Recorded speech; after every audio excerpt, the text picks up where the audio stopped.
Hello students, last class में हमने स्टैक्योमेट्री के बारे में पढ़ा था। आज हम लोग नेक्स्ट टॉपिक पढ़ेंगे लिमिटिंग रिएजेंट। इस लिमिटिंग रिएजेंट आपका स्टैक्योमेट्री से ही रिलेटेड है।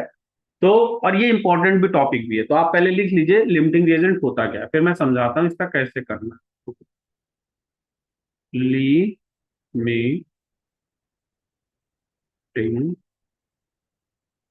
रिएजेंट,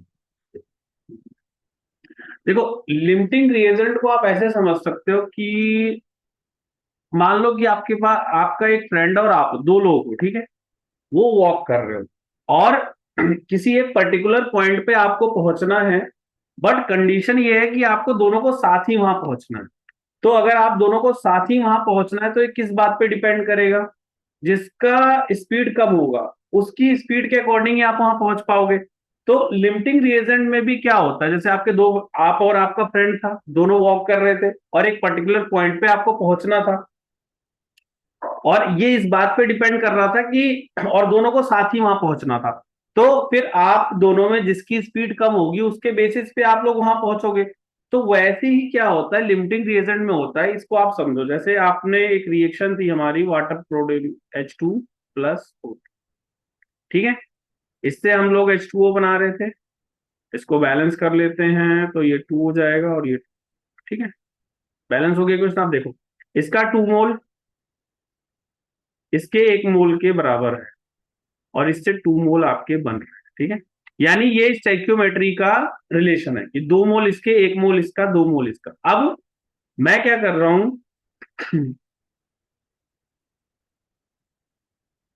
7 मोल्स इसके दे रहा हूं आपको,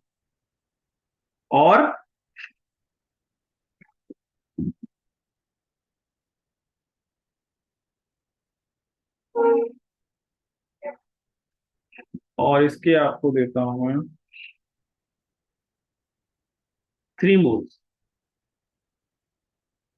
और अब आपको देखो, इससे पहले हम जितने क्वेश्चन कर रहे थे उसमें एक ही रिएक्टेंट दिया होता था और प्रोडक्ट पूछते थे, मतलब एक ही दिया होता। यहाँ आपको मैंने दोनों दे दिए 7 मोल आपको H2 के दे दिए और O2 के 3 मोल दे दिए। तो देखो 2 मोल 1 मोल के बराबर है, 2 मोल के बराबर है। अगर आप मान लो कि इसके बेसिस पे करते, इसके बेसिस पे, तो अगर आप 3 मोल्स लेते, मैं O2 का देख रहा हूं सिर्फ, अगर 3 मोल्स इसके यूज होते तो इसके कितने यूज होते? इसका डबल, 6 मोल्स, ठीक है।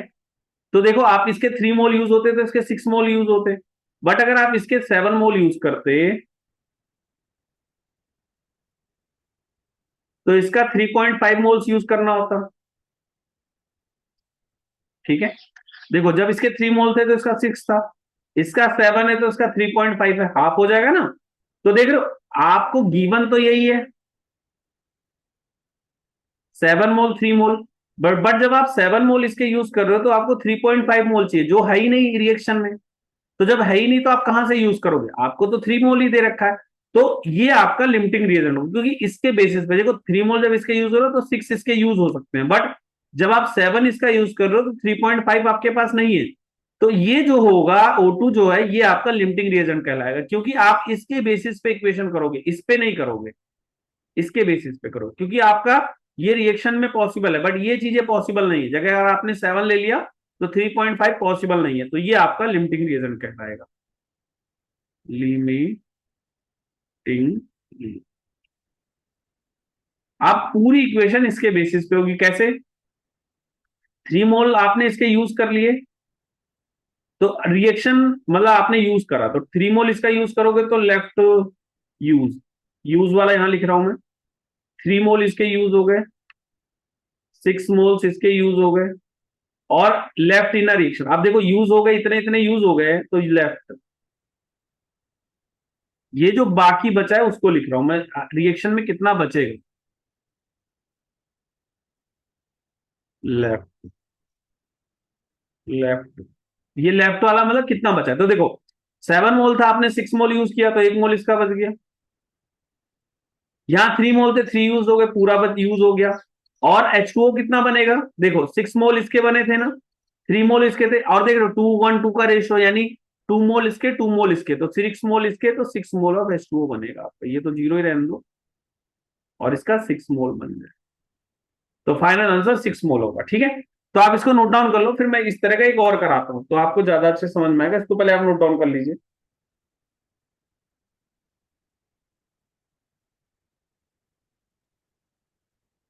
ठीक है, आप इसको नोट डाउन कर लीजिए, फिर मैं अगला करा रहा हूँ। ये देखिए अगला वाला देखिए। मैंने क्या किया इस बार, N2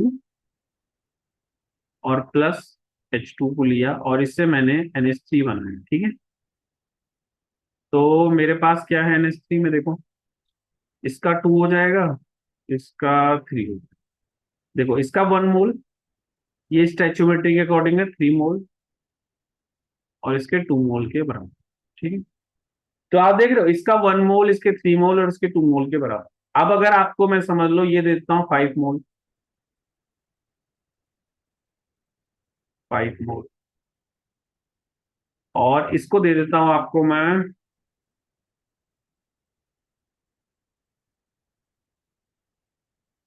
इसको मान लो कि मैंने आपको दे दिए 12। ठीक, और ये 0 है, ये आपका गिवन है। ठीक है, तो सबसे पहले आप इसके बेसिस पे लिखो।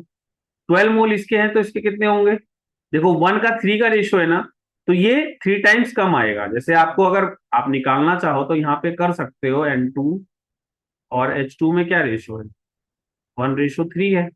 अब आपको ये 12 मोल अगर यूज हो रहे हो तो एक्स का वैल्यू निकाल लो क्रॉस मल्टीप्लीकेशन से। तो कितना हो जाएगा, एक्स का वैल्यू आ जाएगा आपका 12, यहाँ गया 3, 4 आ जाएगा। ठीक है, तो देख रहे हो अगर आप इसका यूज कर रहे हो, 12 मोल यूज कर रहे हो, तो आपको कितने मोल चाहिए, इसके 4 मोल चाहिए। ठीक है, बट अगर आप 5 मोल्स यूज करते तो, मतलब मैं क्या कर रहा हूँ इस बार इसको लेके देख, अ, इस बार क्या कर रहा हूँ, 1:3 रहेगा ही रहेगा, मैं इसको 5 ले रहा हूँ, इसको निकाल रहा हूँ। तो देख रहे हो एक्स का वैल्यू इस बार 15 आ गया।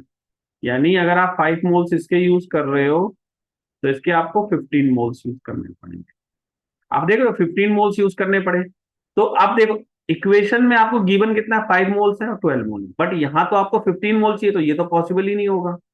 यहाँ पे देखो आपका इसके 12 मोल अगर यूज कर रहे हो तो इसके 4 है, तो ये पॉसिबल है। ठीक है, क्योंकि आपको 4, आप देखो यूज कितना किया आपने, 4 मोल इसका यूज किया और इसका 12 मोल यूज किया, तो रिएक्शन में लेफ्ट, लेफ्ट इन रिएक्शन कितना होगा, लेफ्ट जो बचा हुआ कितना होगा, 5 - 4, 1 मोल। ये पूरा यूज हो जाएगा क्योंकि 12 से 12 यूज हो गया ना। और ये कितना बनेगा, ये तो स्टार्टिंग में 0 था, ये आपका 2 टाइम्स है, 1 2 है। तो देखो इसको निकालने के लिए आप क्या करो, कोई भी रिलेशन यूज कर लो, कोई भी, जैसे मैंने हमने H2 के केसेस के साथ किया है ना, तो H2 वाला यूज कर लेते हैं, H2 और N2 NH3 वाला। तो ये 3:2 वाला एक्सप्रेशन है, ये आपका 12 है, तो इसका एक्स का वैल्यू निकाल लो। तो एक्स का वैल्यू कितना आ जाएगा, इसको मल्टीप्लाई इससे करना होगा, ये इससे करेंगे मल्टीप्लाई, तो 24/3, तो ये 18, तो इसका आंसर होगा 18। ठीक, तो देखो दोबारा मैं इसको समझा देता हूँ। देखो आपको रिएक्शन दी हुई है, सबसे पहले आप स्टैइक्योमेट्रिक कोएफिशिएंट के अकॉर्डिंग रिलेशन लिखोगे, जो आपको बार बार यूज होता है, ये मैंने समझा। अब आपको गिवन दिया था 5 मोल इसके दिए थे, 12 मोल इसके दिए थे। अब इन दोनों में आपको डिसाइड करना पड़ेगा लिमिटिंग रिएजेंट कौन सा। लिमिटिंग रिएजेंट वही होगा जो पूरा यूज हो जाए। अब देखो 12 मोल अगर आप इसके यूज कर रहे हो तो इसके 4 मोल यूज हो रहे हैं। ठीक है, पर जब आप 5 मोल्स इसके यूज कर रहे हो तो आपको 15 मोल चाहिए, तो इतना तो है ही नहीं आपके रिएक्शन में, तो इसको नहीं करेंगे, ये करेंगे, तो ये आपका लिमिटिंग रिएजेंट कहलाएगा, लिमिटिंग रिएजेंट। ठीक है और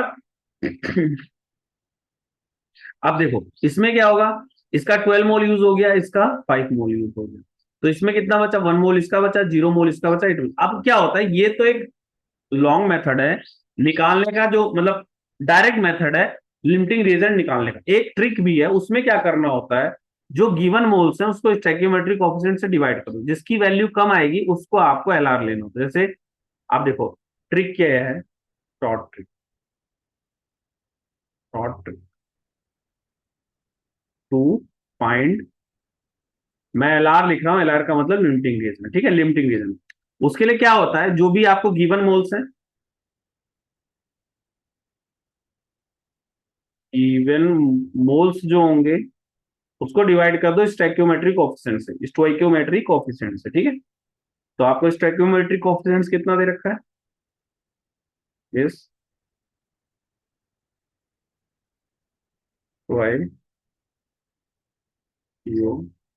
स्टोइकियोमेट्रिक कोएफिशिएंट, ठीक है, ये स्टोइकियोमेट्रिक कोएफिशिएंट है। अब देखो इसमें कितना है आपको, H2 वाले केस में कितना है, H2 वाले केस में क्या क्या है, गिवन मोल्स 12 थे, स्टोइकियोमेट्रिक कोएफिशिएंट 3 है तो ये 4 आ रहा है। और N2 वाले केस में देखो तो क्या है, N2 वाले केस में 5 है और 1 है, तो ये 1 आ रहा है। तो जिसका ये कम आएगा वो आपका LR होगा, less value will be LR, ठीक है, लिमिटिंग रेंज।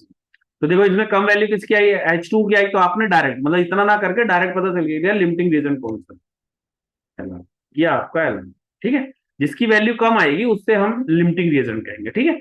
और उसके बेसिस पे ही पूरी इक्वेशन होगी, ठीक है। जैसे अगर ये आपका लिमिटिंग रीजन है तो इसके बेसिस पे पूरी इक्वेशन होगी। तो ये शॉर्ट ट्रिक है, ये आप लोग यूज कर सकते हो फर्दर। मतलब ये तो जस्ट देखो, ये चीज मैंने आपको समझाई थी स्टार्टिंग के लिए कि आपको कैसे पता चलेगा कि लिमिटिंग रीजन निकालते कैसे हैं। बट अगर आपको शॉर्ट ट्रिक यूज करना है तो नंबर ऑफ मोल्स को उसके स्टोइकियोमेट्रिक कोएफिशिएंट से डिवाइड कर दो, जिसकी वैल्यू कम आएगी वो आपका लिमिटिंग रीजन कहलाएगा, ठीक है। Number of moles given moles divide by stoichiometric coefficient, उससे जिसकी वैल्यू कम आएगी वो आपका लिमिटिंग रीजन कहलाता है। तो आप इसको नोट डाउन कर लो, फिर हम लोग आगे फर्दर करते हैं। चलिए इसको नोट डाउन कर लीजिए, फिर एक क्वेश्चन और समझाता हूँ, फिर इसकी डेफिनेशन लिखा के हम लोग आगे क्वेश्चन करेंगे। चलिए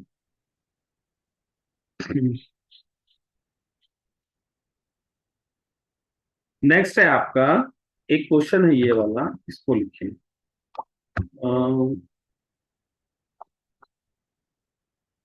ये इक्वेशन है आपकी C3H8 प्लस में 5O2 3CO2 और प्लस में OH2।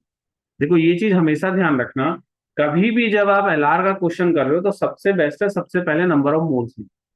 और कई बार क्या होता है आपको इसमें ग्राम में दे रखा होता है जो भी है, तो नंबर ऑफ मोल्स निकाल के तभी हो पाएगा। जैसे यहाँ पे देखो क्या है, 1 मोल इसका, 5 मोल्स इसके, 3 मोल्स इसके और 4 मोल्स इसके यूज हो रहे हैं, ठीक है। तो देखो 1 मोल, 5 मोल, 3 मोल, 4 मोल, ठीक है। अब देखो मैंने गिवन क्या है, गिवन है आपको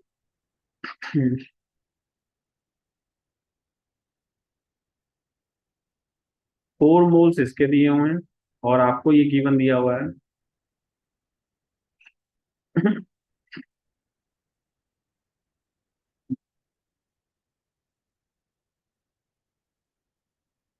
20 मोल्स इसके, ठीक है? अब देखो 20 मोल, नहीं 20 नहीं लेते हैं, आप इसके ले लो 25।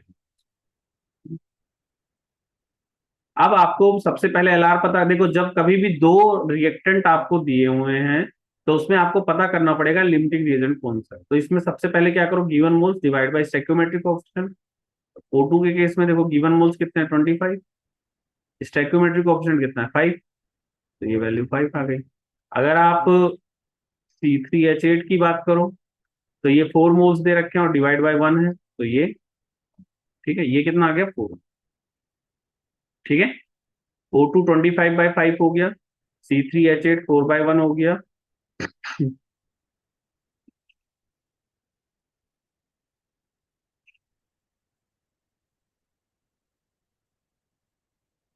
देखो ये 25/5 हो गया, C3H8 4/1 हो गया, ठीक है। तो अब इसमें वैल्यू किसकी कम आ रही है, आपकी C3H8 की, तो ये आपका LR है। इसके लिए कुछ नहीं करते, given moles divide by stoichiometric coefficient, इनको डिवाइड कर दो, जिसकी वैल्यू कम आ रही है वो LR है, तो ये पता चल गया आपको LR है। तो ये रिएक्शन में पूरा कंज्यूम हो जाएगा, ठीक है। अब इसके बेसिस पे आपको रिएक्शन यूज करनी है, तो यूज में देखो ये है, अब इसका आप 4 मोल यूज कर रहे हो तो इसका कितना यूज होगा, आप रेशो निकाल लो, C3H8 = O2, ये आपको 1 = 5 है, तो ये 4 = x कर दो, तो x का वैल्यू कितना आ गया 20 मोल्स आ गए। तो इसका अगर 4 मोल्स यूज कर रहे हो आप तो इसके 20 मोल्स यूज हो जाएंगे, ठीक है। अब इसके 20 मोल यूज हो गए, 4 मोल्स इसके हो गए, 20 मोल्स इसके हो गए, ठीक है। तो अब इसके बेसिस पे अब इसका तो यूज हुआ, अब लेफ्ट रिएक्शन में कितना लेफ्ट बचेगा, देखो ये पूरा यूज हो गया ना, तो ये तो जीरो हो जाएगा, ये आपका 5 मोल्स बच जाएगा, ठीक है। और इसका देखो कितना बनेगा, ये आप इसके बेसिस पे कर सकते हो, ये 3 टाइम्स हो जाएगा, तो ये मेरे ख्याल से 12 आएगा, आप देख लेना खुद से करके। और ये आपका 16 हो जाएगा, ये 16 हो जाएगा, ठीक है। तो आप ये देख लीजिए, और कोई डाउट होता है तो आप मुझे मैसेज कर सकते हो। अब हम लोग क्या कर रहे हैं, इसकी डेफिनेशन पहले लिमिटिंग रिएजेंट के लिखेंगे, फिर इसके आपके बुक के क्वेश्चंस करेंगे। तो आप पहले इतना कर लीजिए, फिर हम मैं इसकी डेफिनेशन लिखा रहा हूं। देखिए, तो सबसे पहले लिमिटिंग रिएजेंट की डेफिनेशन लिख लीजिए। Limiting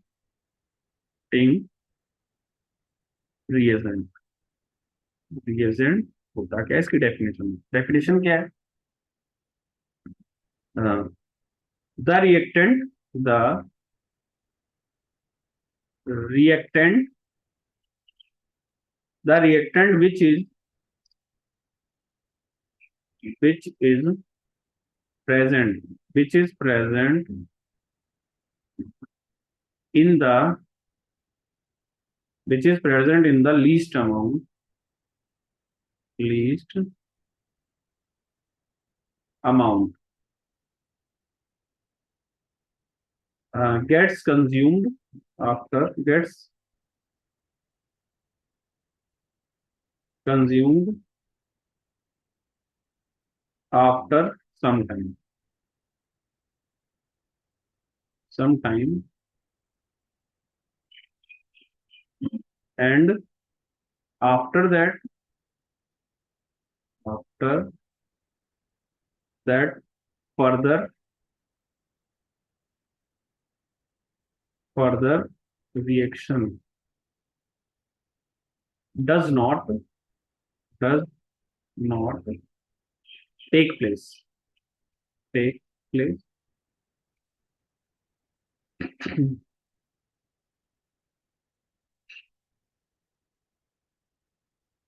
does not take place, whatever, whatever be the amount, whatever be the amount of the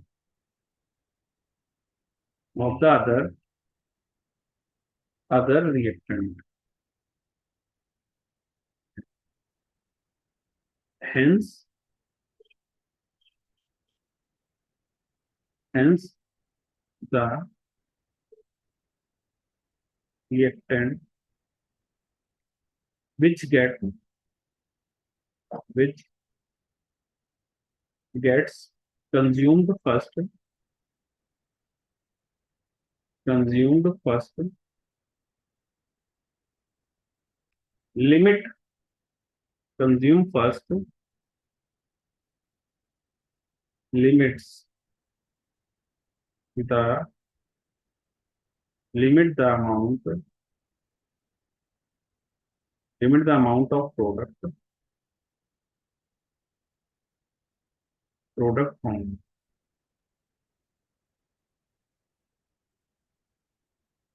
and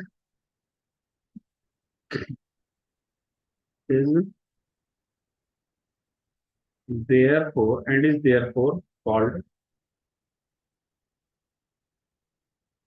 the limiting, limiting range,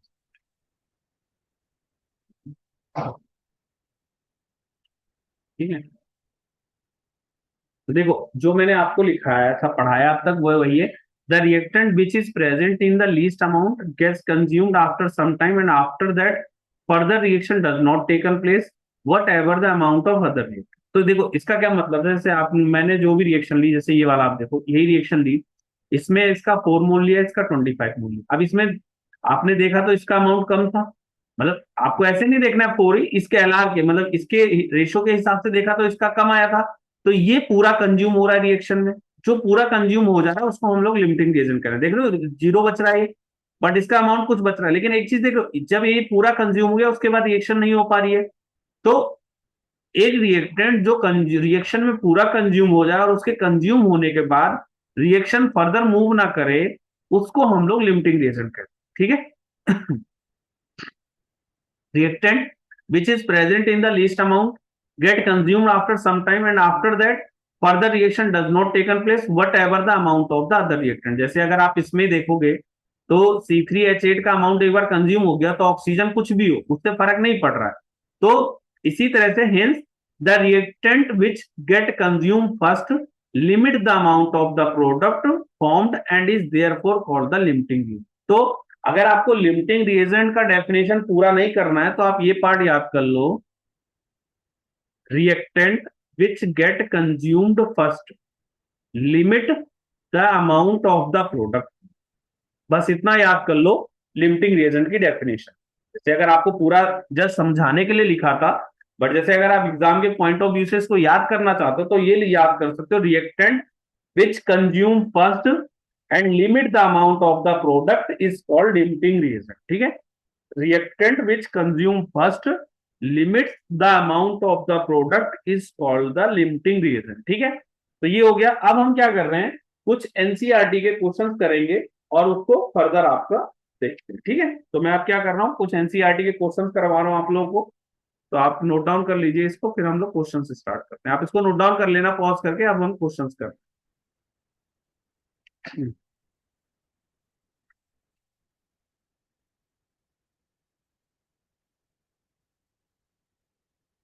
देखिए यहां तक हम ऑलरेडी क्वेश्चंस कर चुके हैं डिस्कस, हम आज ये वाला क्वेश्चन डिस्कस करने जा रहे हैं।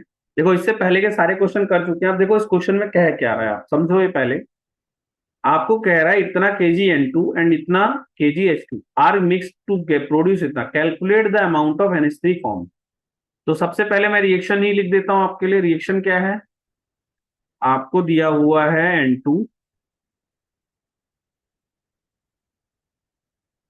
ठीक है, प्लस में H2, इससे आपका NH3 बन गया। ठीक है, तो सबसे पहले इसको बैलेंस कर लो, ये 2 कर दो, इसको 3 कर दो, तो बैलेंस हो गया। आप देखो कितना कितना दे रखा है, इसका 50 kg दे रखा है,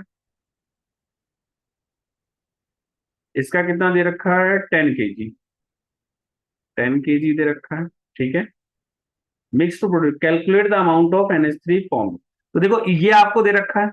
अब सबसे पहला काम क्या होगा, इसको नंबर ऑफ मोल्स में कन्वर्ट करो। तो 50 kg दे रखा है तो आप नंबर ऑफ मोल्स दोनों के निकाल लो।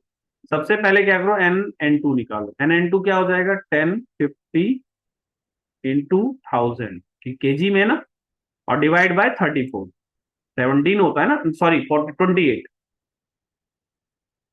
क्योंकि 50 × 10⁻³ और एक नाइट्रोजन का मोलर मास 14 ग्राम होता है, तो 2 का 28 हो जाएगा। तो इसको आप निकाल के देखो कितना आ रहा है वैल्यू ये।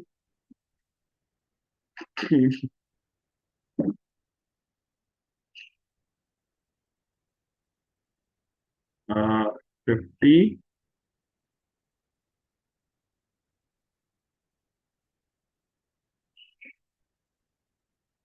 ये नंबर ऑफ मोल्स आ गए आपके 1785.7, 1785.7 मोल्स। ठीक है, ये मोल्स आ गए इसके। अब नेक्स्ट है आपका H2 का भी निकाल लो।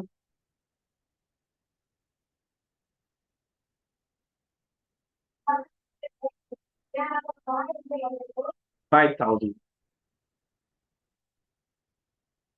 तो ये हो गया आपको 5000, ये 5000 मोल्स। ठीक है, तो नंबर ऑफ मोल्स देखो, इसके नंबर ऑफ मोल्स कितने हैं, 1785.7, और इसके कितने हैं 5000। देखो अब आपके पास इसके 5000 मोल आ गए। इसके अब क्या करो, इनको डिवाइड कर दो इसके स्टैक्योमेट्रिक कोएफिशिएंट से, तो आपको पता चलेगा वैल्यू किसकी कम आ रही है। तो देखो 1785 को और 3 को डिवाइड कर दो, तो N2 वाले केस में अगर करोगे तो क्या आएगा, 18, सॉरी ये हो गया 1785.7 डिवाइड बाय 1। ठीक है, और H2 वाले केस में क्या होगा, 5000 डिवाइड बाय 3, तो ये वैल्यू कितनी आएगी, 5000 डिवाइड बाय 3, ये आ गया 1666.67। ठीक है, 1666। अब देखो इन दोनों में वैल्यू किसकी ज्यादा है, ये वाली है, वैल्यू इसकी कम है, तो जो वैल्यू कम होगी उसको मैंने बोला था ना, नंबर ऑफ मोल्स को उनके स्टैक्योमेट्रिक कोएफिशिएंट से डिवाइड कर देना। तो आपने जब नंबर ऑफ मोल्स को इनके स्टैक्योमेट्रिक कोएफिशिएंट से डिवाइड किया तो H2 आपका LR आ गया, ये आपका लिमिटिंग रिएजेंट है। ठीक है, तो यहाँ पे आपका H2 लिमिटिंग रिएजेंट हो गया, तो इसके बेसिस पे आपको रिएक्शन यूज करनी पड़ेगी। ठीक है, ये आपकी लिमिटिंग रिएजेंट। ठीक है, तो इसके बेसिस पे इक्वेशन करोगे तो ये आपका LR है, इसको लिखना है तो यहाँ लिख दो, ये लिमिटिंग रिएजेंट है। ठीक है, अब देखो ये रिएक्शन में गिवन है आपको, अब यूज क्या कितना कितना हुआ है वो निकालना है। तो देखो इसका आप रेशो निकालो। देखो क्या होता है, आपको मैंने बताया था N2 और H2 का अगर देखते हैं तो 1 = 3 के बराबर आ रहा है।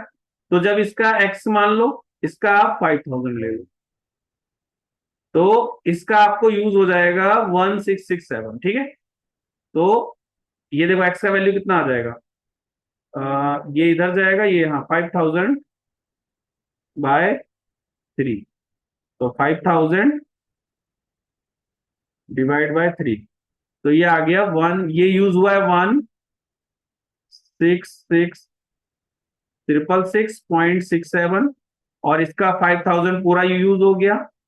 तो रिएक्शन में कितना लेफ्ट होगा, लेफ्ट, देखो इसका माइनस कर लो,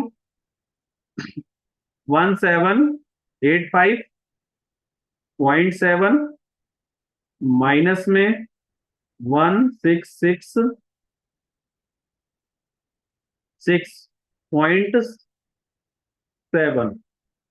ठीक है, तो इसका रिएक्शन में बचा 119, इसका पूरा जीरो हो गया। अब इसका अगर आपको निकालना है तो इसका 302 से कर लो। जैसे अगर आपको निकालना है कि ये कितना बना है, तो इसको 3 = 2, देखो 3 और 2 का रेशियो है, तो ये 5 कर दो। इसको x का वैल्यू निकालना है, तो ये x का वैल्यू कितना आ जाएगा, इसको मल्टीप्लाई करोगे, इससे डिवाइड करोगे नीचे, तो ये हो जाएगा 1000 या 5 × 2 ÷ 3। ठीक है, तो इससे देखो कितना वैल्यू आ रहा है इसका, × 2 ÷ 3, तो ये बना आपका 3.33 मोल्स। देखो इतने मोल्स बने, ये सारे मोल्स दे रखे हैं, ये मोल्स बने, इसका ये मोल्स बचा हुआ है। ठीक है, तो ये आपका एक्स आया NH3 का, और ये था आपका N2 का। ठीक है, तो आप ये सॉल्व कर लो। देखो मैं इतना जो मैंने कराया पहले आपको पूरा समझा देता हूँ, फिर उसके बाद आप इसको नोट डाउन करो। ठीक है, इनका सॉल्यूशन मत देखना, आप कंफ्यूज हो गए, हम बस फाइनल आंसर अभी चेक करेंगे। तो देखो सबसे पहले आपको इनका अमाउंट दिया था 50 kg और 100। ठीक है, तो आपने क्या करा, इसके नंबर ऑफ मोल्स निकाल लिए, तो आपको नंबर ऑफ मोल्स कितने आ गए, इसके 5000 आ गए, इसके 1785 आ गए। नंबर ऑफ मोल्स क्या होता है, given mass divide by molar mass, तो 28 से डिवाइड करा तो ये आ गया, और इसको डिवाइड करा तो ये आ गया। ठीक है, ये आपके नंबर ऑफ मोल्स आ गए। अब देखो ये दोनों नंबर ऑफ मोल्स, अब आपको क्या होता है, LR पता करने के लिए क्या करते हैं, इनके स्टैच्यूमेट्रिक कोएफिशिएंट से डिवाइड करते हैं। तो इसके स्टैच्यूमेट्रिक कोएफिशिएंट से आपने डिवाइड कर दिया दोनों को, इसकी वैल्यू H2 की कम आई, तो ये आपका लिमिटिंग रिएजेंट हो गया। ठीक है, HR आपका लिमिटिंग रिएजेंट हो गया। अब आपको इसमें रिएक्शन में कितना कितना यूज करना है, अगर इसका 5000 पूरा यूज हो रहा है तो इसका 1667 यूज होगा। ये कैसे हमने यहां से निकाल लिया, हम इस तरह के बात पहले भी कर रखे हैं, 1:3 है, तो उससे आ गया ये वैल्यू। अब फिर देखो आपको नेक्स्ट है आपका कि इसका कितना बचेगा, इसका 119 बचेगा, इसका 0 बचेगा, और इसका कितना बना होगा, ये आपने 3:2 से कर लो, 3 = 2, 500 सॉरी 5000 = x, तो इससे आपका आंसर आ गया इसका मोल। ठीक है, तो ये नंबर ऑफ मोल्स आ गए, तो आप इसको पहले नोट डाउन कर लो, फिर हम आगे इसमें फर्दर करते हैं। ठीक है, और मैं क्या कर रहा हूं, इधर वाला पार्ट हटा रहा हूं। ठीक है, आपको जो भी नोट डाउन करना है पॉज करके नोट डाउन कर लिया करो।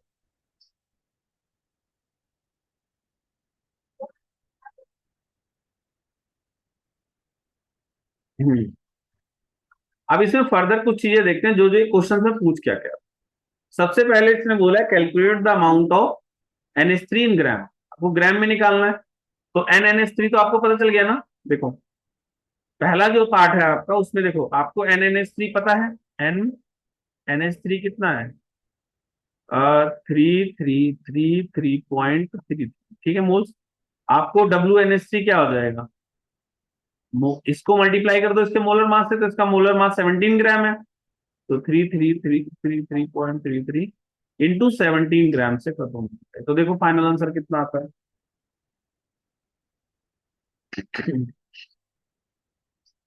3333 इंटू 17।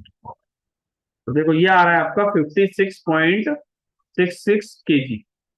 56.67 केजी ले तो ठीक है। ये आपका WNSD हो गया 56.73 केजी। ठीक है, अब उसका नेक्स्ट आप देखो क्या कह रहा है उसके बाद। तो ये आ गया आपका। इसको ऐसा करते हैं ना, थोड़ा ऊपर देखते हैं इसमें आंसर क्या है।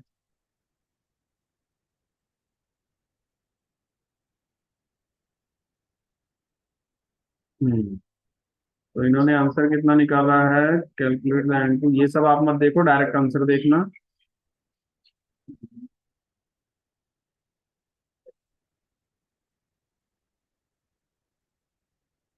देखो ये रहा आपका जो आंसर है, वो ऑलरेडी यहाँ पे है, देखो ये 56.67 केजी है। तो ठीक है, ये थोड़ा बहुत पॉइंट डिफरेंस आएगा, बट ये आंसर आपका सही है। ठीक है, ये हो गया। अगला इसमें देखो क्या पूछा हुआ है इन्होंने। अगला क्वेश्चन आपसे पूछा हुआ है limiting reagent in the production of the this situation. ठीक है, तो आपको लिमिटिंग रिएजेंट भी बताना। तो देखो लिमिटिंग रिएजेंट क्या आ जाएगा आपका। लिमिटिंग रिएजेंट तो आपको पता है ना, यहाँ पे H2 है। तो देखो इन्होंने लिखा होगा, देखो ये चीज समझो, यहाँ पे लिखा है ना dihydrogen. Dihydrogen is the limiting reagent. ठीक है, तो आप ये चीजें खुद से कर सकते हो, इसमें आपको कुछ नहीं करना है।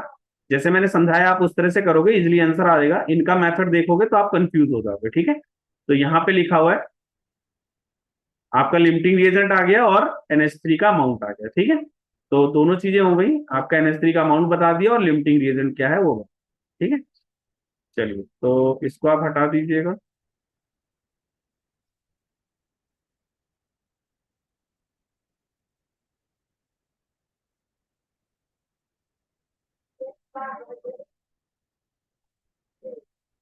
ठीक है, तो देखो इस क्वेश्चन में मैं दोबारा से आपको थोड़ा हेल्प कर देता हूँ। सबसे पहले क्या किया आपने, नंबर ऑफ मोल्स निकाल लिए, वो मैंने आपको लिखवा रखा है। फिर आपने लिमिटिंग रिएजेंट पता कर दिया, जिस तरह मैंने आपको सिखाया था। उससे फिर आपने क्या करा, जो अमाउंट यूज होना है वो आ गया, फिर जो बाकी बचा अमाउंट वो आ गया। ठीक है, और ये NH3 आपका मोल्स आ गया। ठीक है, तो ये क्वेश्चन अच्छा क्वेश्चन है, आप इसको कर लीजिए। फिर इसी तरह का एक क्वेश्चन और है जो आपकी एक्सरसाइज में दे रखा है, वो आपको खुद से करना है। मैं उसमें हेल्प नहीं करूंगा, ये आप कर लो। उसमें कोई हेल्प होगा आप खुद से करना। ठीक है, मैं आपको बता देता हूँ क्वेश्चन कहाँ पे, इसको आप पहले नोट डाउन कर लो। फिर मैं इसको स्क्रीन से हटा रहा हूँ, फिर आपको नेक्स्ट क्वेश्चन करा। मैं स्क्रीन से इसको हटा रहा हूँ सबको। ठीक है, देखिए जो इस तरह का एक सेम क्वेश्चन आपके एनसी एक्सरसाइज में दे रखा है, वो आप खुद से ट्राई करिएगा। हम्म।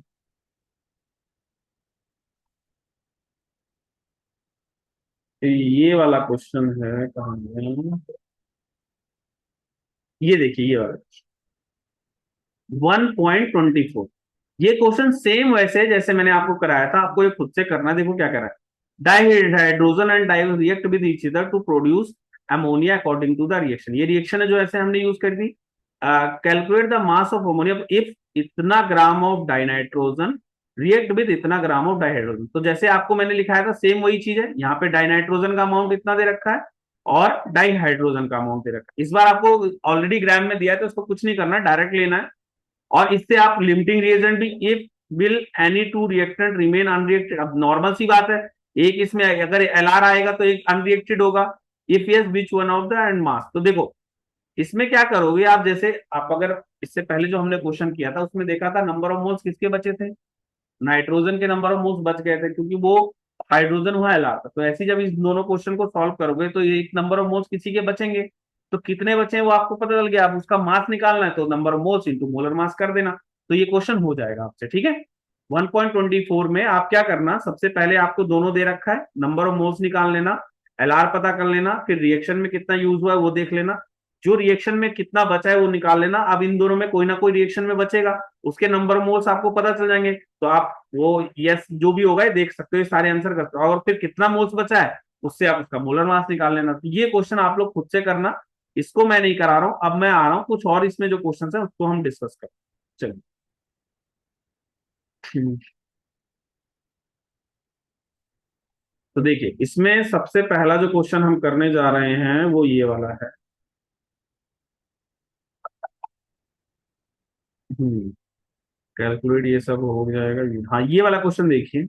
Calculate the amount of carbon dioxide that will be produce. आपको बताना है कार्बन बर्न, ये इक्वेशन है C+O2। आप CO2 बना रहे हो, ठीक है। तो इस क्वेश्चन में आपको बताना है कि कितना, अगर आपने कितना 1 मोल ऑफ कार्बन यूज किया, अगर ये 1 मोल यूज करोगे तो आपका ये भी 1 मोल हो जाएगा, ठीक है।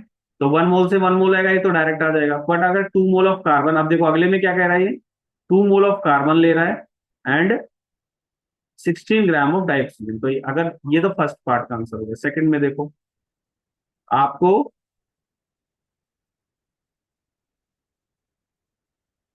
सेकंड क्वेश्चन में देखो क्या कह रहा है ये। आपको 1 मोल ऑफ कार्बन लिया हुआ है और ये देखो ग्राम में दे रखा है 16 ग्राम। तो 16 ग्राम को अगर आप डिवाइड करोगे 32 से, क्योंकि 32 है ना, तो ये 0.5 मोल्स आएंगे, ठीक है। और आपको ये पूछना, तो देखो आपको मैंने पहले ही बताया एलआर कैसे पता करते हैं, इसको इनके स्टैइक्योमेट्रिक कोएफिशिएंट से डिवाइड कर दो। तो जब आप स्टैइक्योमेट्रिक कोएफिशिएंट से डिवाइड करोगे तो ये 1 और ये 0.5 आएगा। अब इन दोनों में वैल्यू किसकी कम है, ये वाली कम है, तो ये एलआर कहलाएगी, ठीक है। स्टैइक्योमेट्रिक कोएफिशिएंट 1 1 था ना दोनों में, तो वो डिवाइड करोगे सेम है, तो ये एलआर हो गया। तो इसके बेसिस पे आपका होगा, तो ये 0.5 मोल है तो ये भी 0.5 मोल होगा। तो इसका आंसर ये भी ये 0.5 मोल्स यूज हो रहा है, तो इसका भी 0.5 मोल्स यूज हो जाएगा।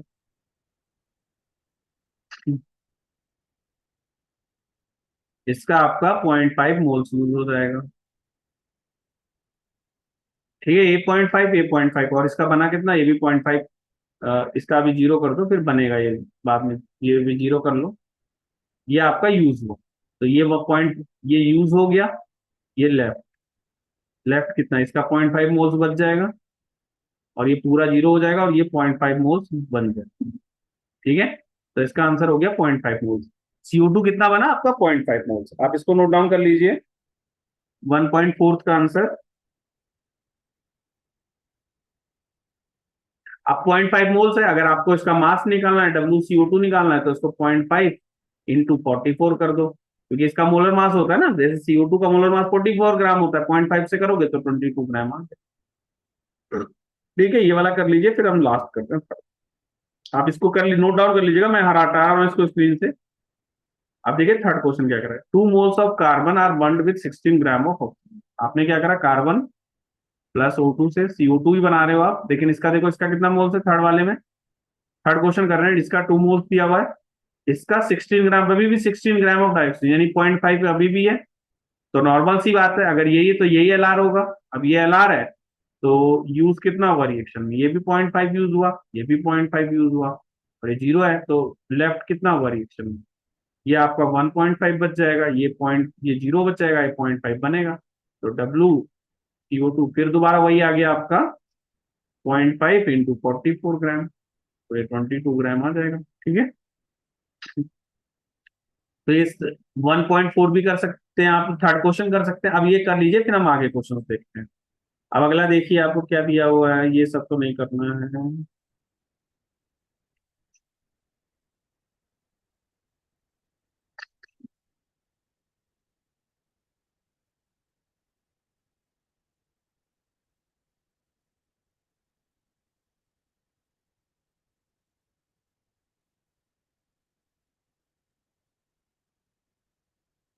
हाँ ये वाला देखिए क्वेश्चन 1.20।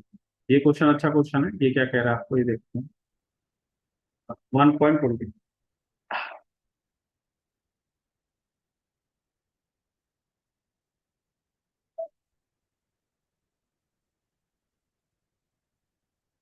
हम्म तो देखिए इसका क्वेश्चन क्या कह रहा है आपको, in the reaction identify the limiting reagent if any in the following reaction mix, ठीक है। तो देखो रिएक्शन तो आपको नॉर्मल दे रखी है, A+B2 से आप AB2 बना रहे हो।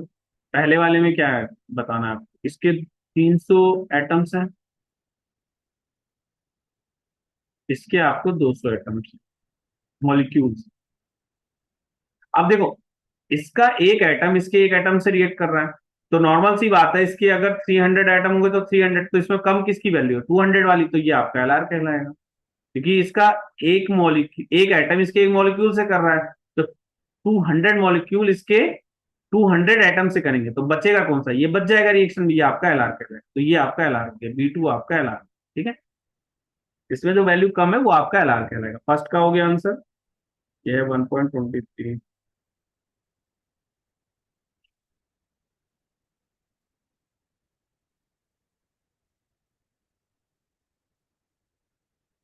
ठीक है, बी आपका लिमिटिंग रिएजेंट हो गया। आप सेकंड वाले में देखिए, इसका 2 मोल है, इसका 1 मोल है, तो इसका ये वाला आपका ए इसमें लिमिटिंग रिएजेंट हो जाएगा, क्योंकि नंबर ऑफ मोल्स कम है ना इसके, ये आपका एलआर हो गया। ये इजी क्वेश्चन है।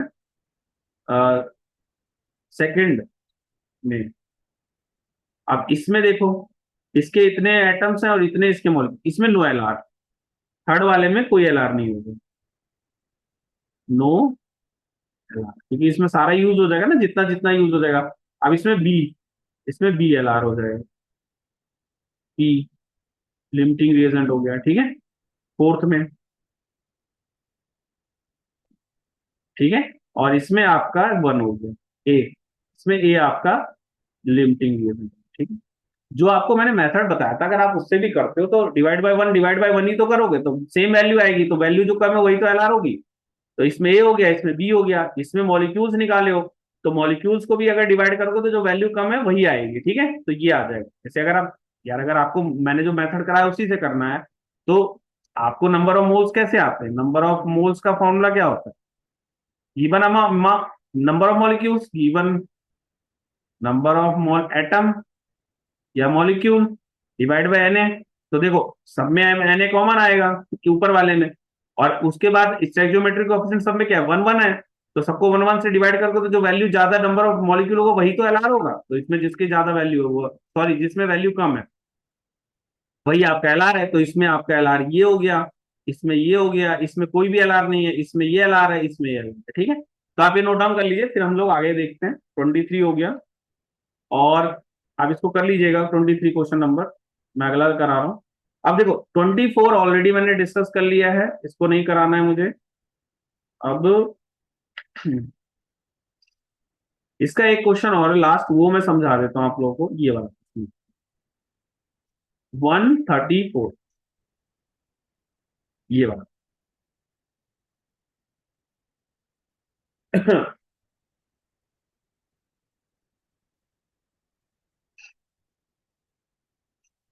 134।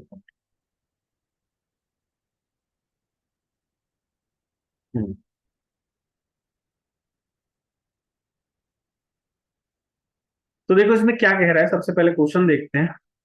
कह रहा है अब welding fuel contain carbon and hydrogen. ठीक है, तो हमें ये नहीं पता उसमें क्या है, मान लेते हैं सी, एक्स है, और एच।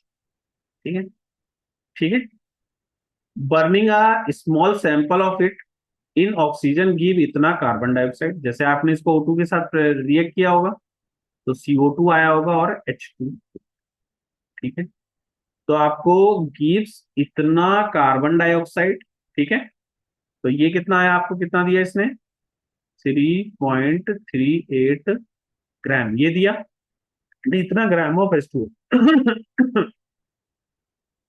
तो 0.690 H2। ठीक है, ग्राम H2। ठीक है, no other product, a volume of the welding gas is found to weigh इतना। अच्छा, ये कह रहा है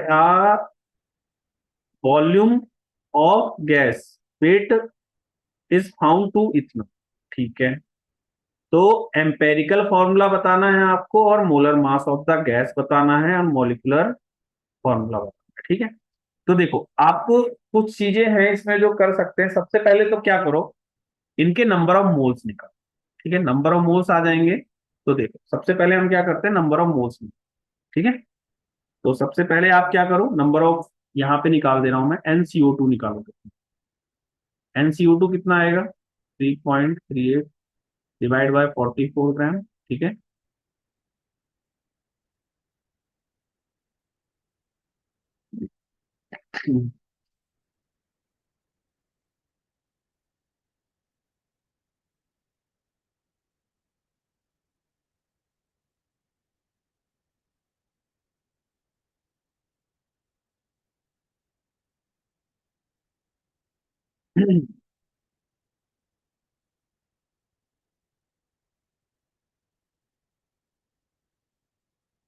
3.38 डिवाइड बाय 40।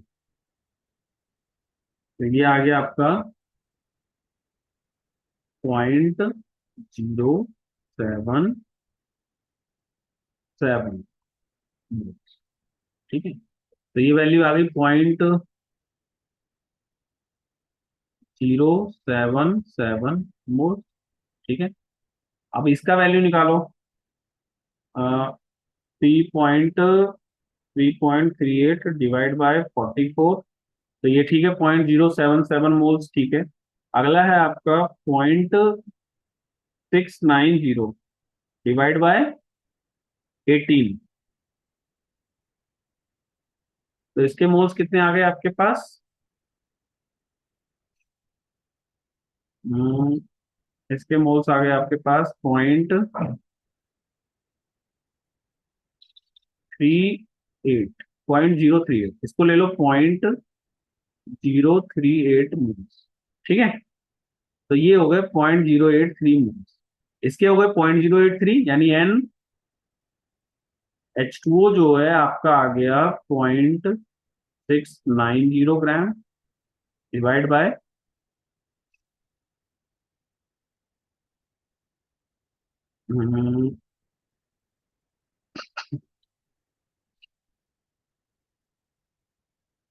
ये कितना है आपका? 0.0690।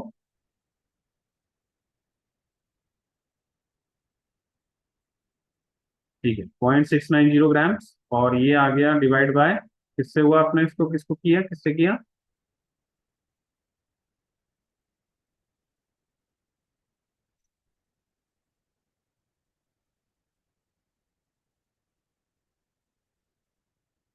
18 से। तो ये कितना आ गया इसमें?0.038 मोल्स। ठीक है, ये इनके मोल्स हैं। अब देखो क्या होता है, एक चीज समझो।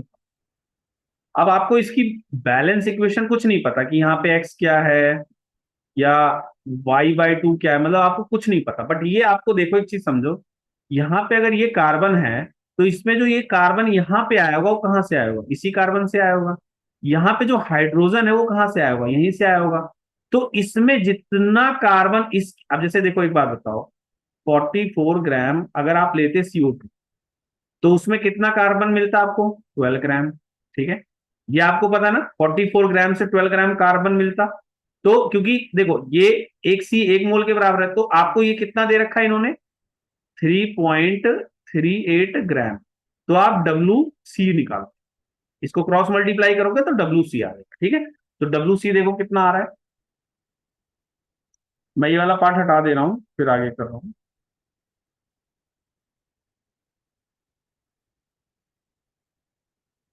तो देखो, WC आपके पास कितना आ गया? हम्म, इसको मल्टीप्लाई करके देख लेते हैं। ये इधर जाएगा, ये क्रॉस मल्टीप्लिकेशन में ये आएगा और ये इसके साथ आएगा, तो WC जो है आपका वो आ जाएगा 12 इंटू में 3.38 डिवाइड बाय 44। ठीक है, तो इसको करके देखते हैं। 12 इंटू में 3.38 डिवाइड बाय 44। 3.38 मल्टीप्लाई में 12 डिवाइड बाय 44। तो ये आ गया आपका WC आ गया इससे आपका 0.921। ठीक है, ये आपका मास ऑफ कार्बन है जो इसमें, यानी WC। देखो एक बात बताओ, यहाँ पे जितना भी कार्बन आया यहीं से आया होगा, क्योंकि इसके अलावा तो कोई कार्बन है नहीं। तो ये आपका WC इसमें कितना हो गया, 0.92181 ग्राम। ठीक है। अब ऐसे ही आप हाइड्रोजन का मास निकाल लो, तो देखो यहाँ पे हाइड्रोजन आपको कितना देगा, H2O से 2H मिल रहा है, यानी 18 ग्राम से आपको 2 ग्राम मिल रहा हो, और आपको कितना दे रखा है, 0.690 ग्राम। तो इससे WH निकाल, तो WH कितना आ जाएगा, ये यहाँ जाएगा, इससे मल्टीप्लाई होगा, डिवाइड में आएगा, तो WH आपका आ जाएगा 2 इंटू में 9, हाँ 2 इंटू में 0.690 डिवाइड में 18। ठीक है, तो आप इसको करके देखो कितना आ रहा है, 2 इंटू में 0.690 डिवाइड में, रुको, 2 इंटू में 0.690 डिवाइड में 18, ये आ गया 0.076। ये वैल्यू जो WH आया आपकी, ये वैल्यू आ जाएगी आपकी 0.0766 ग्राम। ठीक है, तो देखो इसमें WH कितना आ गया, ये वैल्यू आ गई आपकी 0.0766। तो देखो एक चीज समझो यहाँ पे, सबसे पहला आपका एम क्या था, आपने इस कंपाउंड में कितना कार्बन है ये निकाला, कितना हाइड्रोजन है ये निकाला।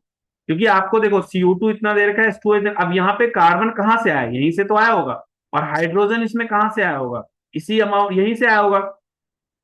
तो जो कार्बन का अमाउंट इसमें निकाल लिया कितना, और हाइड्रोजन, उसके लिए आपने क्या किया, ये जो मास दे रखा है देखो, हमने, अगर आप इसका 44 ग्राम लेते तो उसमें 12 ग्राम आप हाइड्रोजन लेते, सॉरी कार्बन लेते। तो अगर इतना दिया है तो उसमें क्रॉस मल्टीप्लिकेशन करके WC निकाल लिया आपने। उसी तरह से अगर 18 ग्राम लेते तो two two gram of hydrogen मिलता।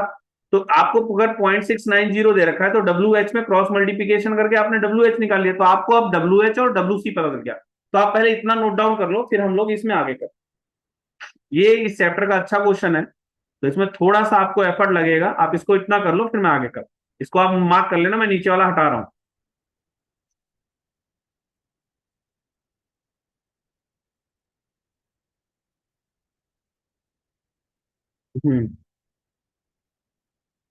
तो देखिए अब आपको यहां पे अब आपको यूज करना है, जब मैं आपको सिखाता था एम्पेरिकल फॉर्मूला वाला टेबल। सबसे पहले देखो एटम्स कौन कौन से हैं कंपाउंड में, C है और H है। इसका मास कितना दे रखा है, परसेंटेज था तो उससे ले लेते हैं मास। अब यहाँ पे मास देखो कितना दे रखा है इसका, इसका कार्बन का मास दे रखा है आपको 0.9218। ठीक है, और हाइड्रोजन का मास कितना है आपका, 0.0766। तो मोल्स निकाल लो इनके, तो मोल्स क्या आएगा, ऊपर वाले को डिवाइड कर दो 12 से, और नीचे वाले को रुको 0.9218 डिवाइड बाय 12, तो ये 0.077 आ जाएगा, 0.077 आ गया, ये 77 आ गया। और इसका कितना आएगा मोल्स, इसको थोड़ा सा इधर कर देते हैं, ज्यादा सही रहेगा, 0.0766। तो इसको तो आप 1 से डिवाइड करोगे। ठीक है,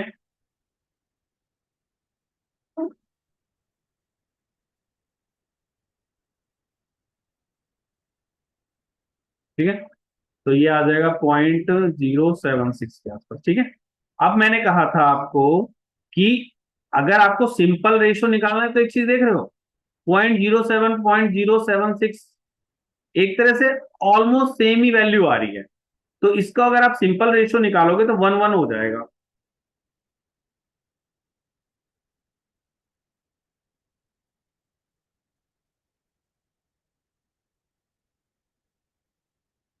हम्म, इसमें अगर आप अगर देखोगे तो ये, अगर सिंपल रेशियो निकालो, सिंपल रेशियो, तो देखो क्या हुआ, 0.077 इसको डिवाइड करोगे 0.076 से 0 को, तो ऑलमोस्ट सेम 1:1 आएगा रेशो, मतलब एक तरह से 1:1 रेशो आ रहा है। देखो अगर आप दोनों को डिवाइड करते हो 0.07 पॉइंट, तो ये 1 और ये 1 आ गया, इसका मतलब क्या है, सी और एच का रेशो 1:1 हो गया। यानी आपका जो एम्पेरिकल फॉर्मूला हुआ वो तो सी एच हो गया। आपको सबसे पहले एम्पेरिकल फॉर्मूला ही निकालना था, एम्पेरिकल फॉर्मूला, और तो ये तो सी एच ही आ गया ना सिर्फ। ठीक है, तो ये आप नोट डाउन कर लीजिए, एम्पेरिकल फॉर्मूला सबसे पहले आपका जो आया वो सी एच। ठीक। अब अगला देखो क्या कह रहा है, molar mass of the gas and molecular formula. तो देखो उसके लिए ना आपको यहाँ पे एक हिंट और दिया हुआ है। इतना देखो ये वाला हिंट, ये वाला, आप पहले इसको नोट डाउन कर लो, फिर मैं आगे आपको कराता हूँ। ये चीज समझ में आ गया आपको कैसे सी एच निकला।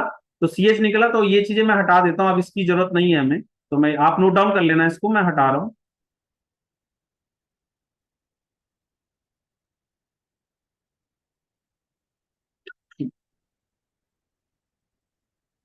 देखो अगला इसमें क्या है आपको,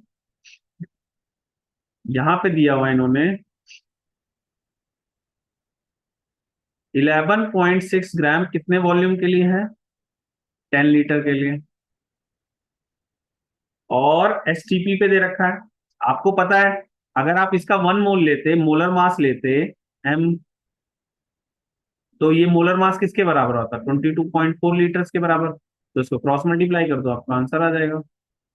तो एम कितना हो जाएगा, 11.6 × 22.4 डिवाइड बाई 10, ये आ जाएगा मोलर मास। ठीक है, तो ये मोलर मास कितना आ गया इसका, अप्रोक्सीमेटली 26 के आसपास आएगा। आप इसको कैलकुलेट करके देख लेना, ये अप्रोक्सीमेटली 26 आएगा। तो मोलर मास आ गया इसका, मोलर मास आ गया इसका 26। ठीक है, तो आपका ये molar mass of the gas हो गया, ये फर्स्ट पार्ट था। सेकंड पार्ट आपका मोलर मास आ गया, मोलर मास आ गया गैस का, ये आ गया 26 ग्राम।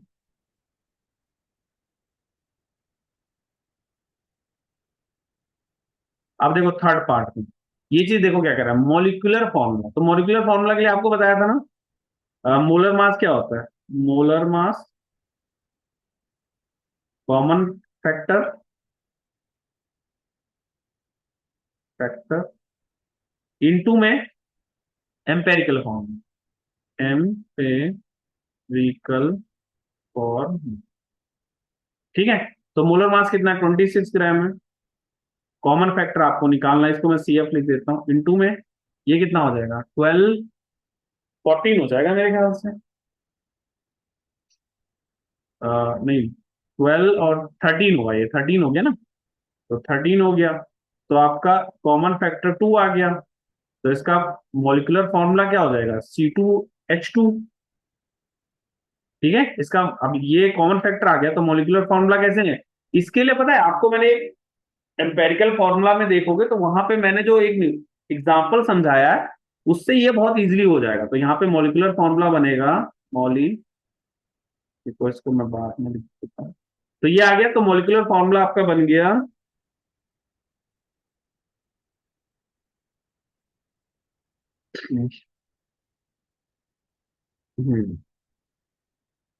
मॉलिक्यूलर फॉर्मूला हो गया आपका C2H, क्योंकि ये आपका एम्पेरिकल फॉर्मूला है, मॉलिक्यूलर फॉर्मूला के लिए कॉमन फैक्टर से मल्टीप्लाई किया जाता है, तो C2H2 आपका मॉलिक्यूलर फॉर्मूला हो गया। ठीक है, तो आप इस क्वेश्चन को नोट डाउन कर लो, फिर हम लोग आगे फर्दर कर। ठीक है, अब आप इसको कर लो, फिर मैं थोड़ा सा और एक बार समझा देता हूँ आपको कैसे किया हमने इसको, मतलब पूरा एक बार समझा देता हूँ, आप इसको पहले नोट डाउन कर लो सारा। ठीक है, ठीक है, तो देखिए आपको क्वेश्चन ये था, आपको दिया हुआ था जब आपने सी एक्स, ये नहीं पता आपको क्या है, इसको जब आपने रिएक्ट करा तो CO2 और H2O।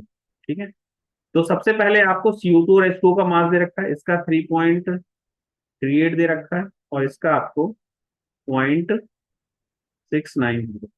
अब देखो एक चीज समझो, इसमें जितना भी कार्बन है ना वो यहीं से आया, जितना भी हाइड्रोजन है यहीं से आया। तो आपने क्या करा, जो क्रॉस मल्टीप्लीकेशन वाला फैक्टर बताया था उसकी हेल्प से आपने इसमें मास ऑफ कार्बन निकाल लिया और इसमें मास ऑफ हाइड्रोजन निकाल लिया क्रॉस मल्टीप्लिकेशन वाले फैक्टर से। तो इसमें आपको पता चल गया मास ऑफ कार्बन और हाइड्रोजन।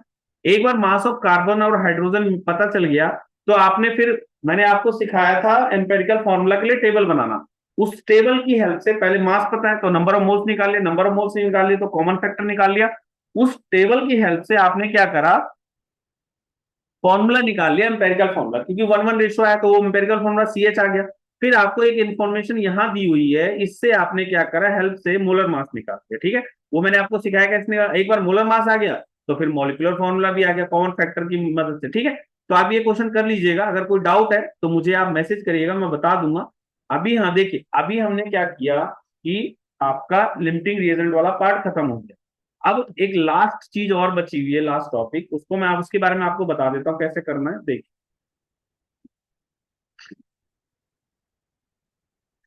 अब आपका एक लास्ट टॉपिक बचा है जिसमें आपको कवर करना है mass percentage, mass percentage, mole fraction, mole fraction, molarity, molarity, और इसके बाद एक लास्ट और बचेगा मोलैलिटी, मोलैलिटी। ये आपका लास्ट टॉपिक है जो इस चैप्टर में है। इसके लिए क्या करना है आपको, कि मैंने इसकी ऑलरेडी एक वीडियो बनाई हुई है, वो है आपकी, ये आप वीडियो देखोगे तो इसके बारे में पूरा मिलेगा डिटेल में। क्लास 12 में चैप्टर 1, चैप्टर 1 जो है सॉल्यूशन चैप्टर है, सॉल्यूशन, उसका लेक्चर 1 आपको देखना है। Lecture 1, class 12, chapter 1, solution chapter का नाम है। उसमें जो लेक्चर 1 है, अगर आप उसको देखोगे तो ये सारा आपको क्लियर हो जाएगा, क्योंकि मैंने उस लेक्चर में इसके बारे में पूरा डिटेल में बताया हुआ है। क्लास 12, चैप्टर 1, सॉल्यूशन, लेक्चर 1, ये आपको प्लेलिस्ट में आराम से मिल जाएगा। वहां पे आपको सॉल्यूशन वर्ड दिख जाएगा प्लेलिस्ट में, अगर आप जाओगे तो वहां पे सॉल्यूशन होगा, उसका जो लेक्चर 1 है वो आप पूरा अच्छे से देख लो। तो ये जो आपका मास परसेंटेज, मोल फ्रैक्शन है, मोलैरिटी है, मोलैलिटी है, इसका कॉन्सेप्ट अच्छे से क्लियर हो जाएगा। और वहां पे मैंने कुछ क्वेश्चंस भी कराए हुए हैं, और एक आध क्वेश्चन आपके इसके भी हैं। तो ये चैप्टर आप वहां से देख लीजिएगा, तो आपका ये कवर हो जाएगा। अब ये चैप्टर हमारा पूरा खत्म हो गया, नेक्स्ट क्लास से नए हम लोग न्यू चैप्टर स्टार्ट करेंगे। चलिए, थैंक यू।